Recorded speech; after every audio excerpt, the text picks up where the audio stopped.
seemingly going to be here. Handle actually like this year, more sensitive. It needs to not have right now. Because PlayStation will go one system that they natively, and without PC handle market is real. $800,000. PlayStation would actually feel right now not be able to cheaper than $1,800 SI. Right? The console is not like that right now. So I think maybe this kind of shit would be similar to the handle mobile. Maybe they could do a system that uses less RAM that's not shooting for ultra medium race player, and they kind of Xbox Series S system at $700. I know it's still a very system, but that's not real. So with that in mind, how would they name these things? And I think about Microsoft, how they had they actually launched a system and I was wondering so doing PlayStation 6 was that one. The PlayStation 6 and what's the PlayStation 6 always supposed to be the regular PlayStation 6 probably, but marketing got changed a bit and it actually approached the CPU on the download like we see in the PlayStation by now. Ray tracing is significantly better, it will be much better, and yeah, games right now. Maybe more for and I guess that's going to be the sword size. It's sad. That's also not working. So what's the other thing? They like this system. I don't know what the length is now. Bullshit. We focus and if there is a risk, the system is actually more sensitive. It's 29 or 30 than would be in 2020. That is a serious gamble that would horribly backfire on Sony because you'd be launching a chip that would be 3 years old and it would be more sensitive than what it is. So that you would spend the whole time building a full size even of say 10 million units of very enthusiast space. So I kind of like that window. What's the last thing about it? And look, before you go, I'm just brainstorming. That's all. All right. Sony has the ability to cloud stream, and I kind of wonder if right now you can cloud stream on PS5. I'll admit it's a little weird because I have PS5. Maybe it's like a large game down side like thing. So you go, you know, I just like streaming games now is maybe Sony goes, you know what, we won't have PlayStation Premium as a requirement streaming. We'll PS5 right now because we need to play PS6 games, we need to experience these things. So you PS5, it's kind of PS6. You can stream PS6 games to PS5 and it'll work fine. As long as it's working. Like that seems like it's that one doesn't make a last ditch effort. But again, where we are right now with this current market, trying to adapt and change strategies, and I mean, they still buy it digitally. It would still be there if you do get PS6 down the road. They're going to handle as well. It would just be one more offering, and then on top of all that, I was wondering if they would sell a streaming box, and man, that would be great. But that's where we are. So it's like a with sensor for the next controller to have PlayStation 6 comes out, and it's like I was thinking about $200 because that's where we are on the market. So it's a strange time. I don't know what the systems right now. They really are in a top spot right. Delay, maybe for but push out. People are annoyed. They're just system, and you're stuck trying to hold up your ecosystems and get PS5 to PS4, PS6, after it's PS45. We're looking about stream. It's they actually thing though. Data centers are not helping with RAM prices right now. But what do you think about this one down below? Because the world's also having a couple more news wave with Sony having the worst May since 2000. Microsoft having an all-time low Xbox sales ever. It's right. It's but Microsoft doesn't know how Sony should have. If it was you, your job's on the line, you have to get it right. What would your strategy for the PlayStation 6 going into 2027, 2028? Thanks for watching. I'll see you next time.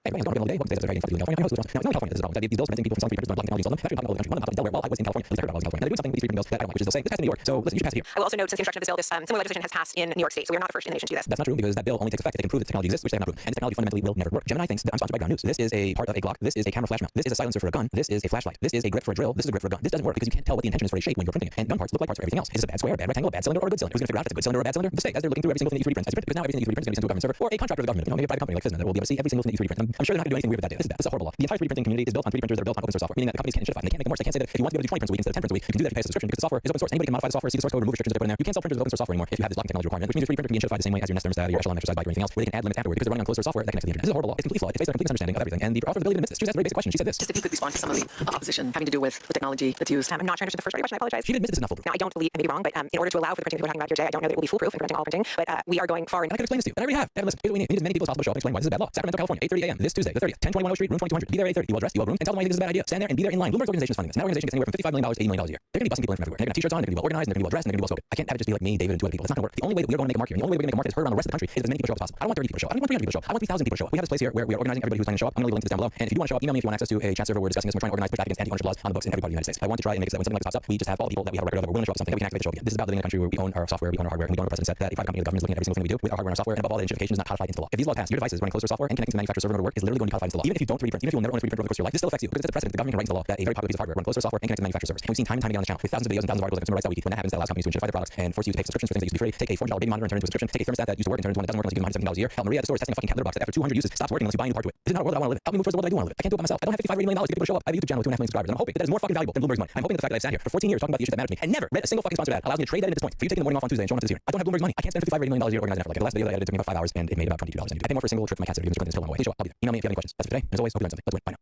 What's up, guys? Welcome back to Newswave. Wow, things took a turn. We'll see on Friday. We got some new reports around how the PlayStation 5, the Xbox Series, and the Switch 2 is doing recently in the US. We gotta go all the way back to the year 2000 to find a month that lines up with Sony's May, but we'll go over all of that here today. Also, we're already talking about the Steam Machine because when you know it, scalpers locked in, and it is a ridiculous looking situation around this system on places like eBay. And Nintendo had a Q&A with investors. We had some translations come through, and actually one investor asked about DS and 3DS games, and Nintendo's answer doesn't seem to be fooling many people, but we'll go over all of that and more. Guys, if you enjoy these videos, make sure you hit that like button. Also, if you're new to the channel, make sure you subscribe down below. And of course, members for the channel do get news early if you would like to learn more about it. The join button link in the description down below. We're gonna start today with GTA 6 and that apparent physical edition. Now, I'm not talking about the code in the box physical edition. I'm talking about a report saying that there was actually going to be a disc-based version, a disc printed physical edition following up the code in the box. This is going around for publication as a report, and now we have a report countering that. This is from Hollywood Reporter. You can see this over on the website, and they're referring to the email that was making the rounds there. However, they say the language being misinterpreted by Hope Internet, the source with knowledge of the plans, told the Hollywood Reporter at this time there are no plans for Grand Theft Auto 6 discs to be printed, not at launch and not months after. The emails use the phrase physical copy refers to the same physical version of the code in the case announced on Wednesday, and following month's language is clunky reference to the months following Wednesday's announcement. I mean, the code in the box thing, a lot of people look at that and it's like that is just a slap in the face. Come on, like what are you doing with this release? I mean, they've been Rockstar and they've been pretty good with other previous physical releases like Red Dead Redemption 2 coming on 2 Blu-rays. All of a sudden, GTA 6 and it's code in the box. I think it doesn't make sense that they're avoiding leaks or whatever, but would they really go a year, 2 years, and it's still just code in the box because that'd be a shame, obviously, for the physical market. But also, it's just really annoying for a massive release like that with GTA 6 that people have been waiting really more than a decade for. Also, sticking with Grand Theft Auto 6, there was something that happened here where Microsoft had to respond after IGN put out this message here, where they say according to their own findings and commerce affiliate linking program and data shows the PlayStation is outperforming Xbox by a rate of 8 to 1. That's the overall sales of GTA 6 for 8 that's on the PS5. 1 sells on the Xbox, and it actually got to a point where apparently Xbox responded. This from Windows Central says they received a statement from a spokesperson at Microsoft saying this doesn't represent real data. We had record orders. People should wait for real data and not fix on affiliate links. Wow, Microsoft does not have any of that. I mean, look at this point where one, you're obviously getting the heavy enthusiast crowd who is willing to pre-order a digital game months and months in advance without seeing any kind of gameplay. We will get some data, obviously, as the game comes out and we get post-release and we'll get stuff from Circana in like the UK. We'll typically have different splits. But would be shocked if it was a significant ratio of many PS5 games or copies selling than one Xbox. No, because there's many more PlayStation 5 systems out there. It seems like Microsoft, I guess, what really wanted to respond to this was something that was pretty generalized. I don't know if we'll get real data from Rockstar too, but it's not equal. So only wondering about Sony and Microsoft are handling for a digital first-party handheld device. And while it seems like Sony is going to be something that Microsoft is making some news around the story, you can see. Let's point out over on your Xbox. It's Xbox handheld. Some branding that is showing up on the Xbox Store alongside the Xbox Series, Xbox One, Xbox handheld. So this is like users will eBay, and obviously they have a collaboration partnership for their LAX, but they have those again, those are not there. They alluding to that being an actual offering of hardware handles. And I think that is really niche using Microsoft themselves. And listen, right now, who knows what's happening? So when John is in the situation, oh yeah, we need that logo. Last year, it's starting to show the sorry about that. I mean, really, the logo plays, and we still need to find out what exactly Astro's overall vision for the company is as you go through 100 days. I guess some of there's stuff that's early, but Microsoft, Sony, and Nintendo, and Scott are working out for May, because this one makes headline sense. It made a little right now where Xbox and PlayStation get in year 6, but they're falling well behind what we were expecting. Back in terms of May sales, all the way back to 2000 PlayStation, and it's actually an all-time new low for Xbox. Yeah, so let's say this is over on Blue Sky Massive. Let's make 26 US gaming marketplace. This was the first and the drive 3%. US gaming spending in May 26. So they never really US 3% versus last year. May 25. We'll go back to that in a minute here. I think next month June is really ugly, but I'm actually down here to the top 10 games. Yeah, those are like Rise 6. Like that there are nights some it's actually the top 4 games on the releases. Never like on the like showing 6 percent.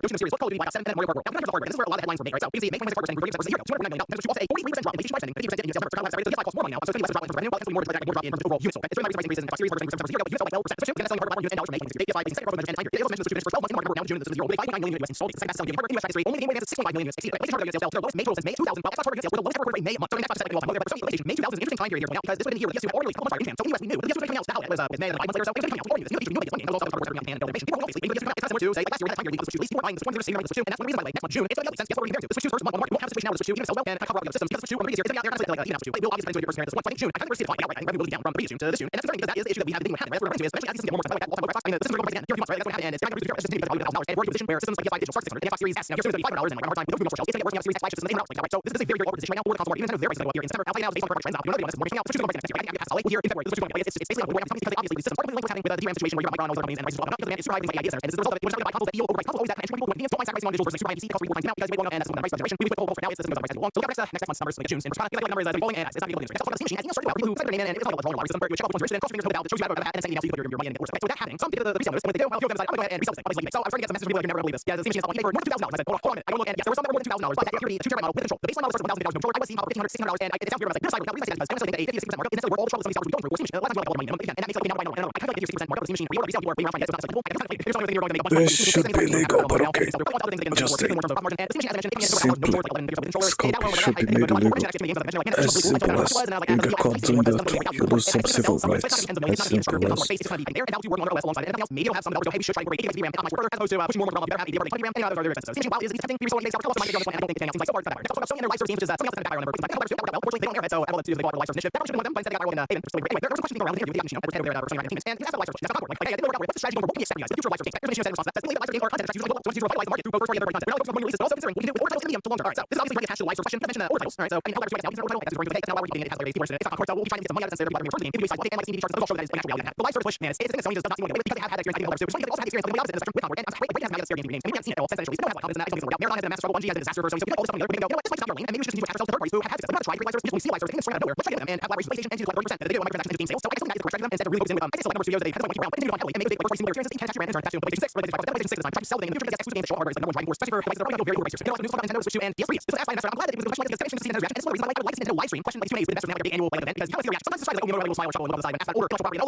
Look, it's a meme at this stage to say that any live action adaptation of Avatar: The Last Airbender is going to be terrible. Hell, it's just a meme in general about Netflix adaptations not being particularly good. The first movie adaptation sucked, and the Netflix adaptation of Avatar seems somewhat promising until the showrunners left due to creative differences. The first season was okay, but it definitely lacks the humor and charm of the original. Now that season 2 has come around, it seems like it's made some major changes that are getting absolutely clowned on. For a start, the main power system of the franchise is being reworked somewhat. The reason why the cartoon was so impactful was because they hired a martial arts guy to oversee the bending. Every movement was intentional and natural, with the elemental result being an expression of each martial art. The live action adaptation doesn't seem to be incorporating that sense of realism, which makes bending look floaty and weird. It's like they don't understand all the extra bits and pieces that makes Avatar: The Last Airbender special, and instead wanted to be more like Game of Thrones or something. And there's changes to characters such as one of the most satisfying villain redemption arcs in all of television. But the writers of the live action adaptation seem not to care about foreshadowing when he steals from a pregnant woman. All that aside, if you genuinely enjoy the show, I'm not going to judge you and tell you not to watch it. I'll say try to salvage the original, it'll become exist as its own thing and should probably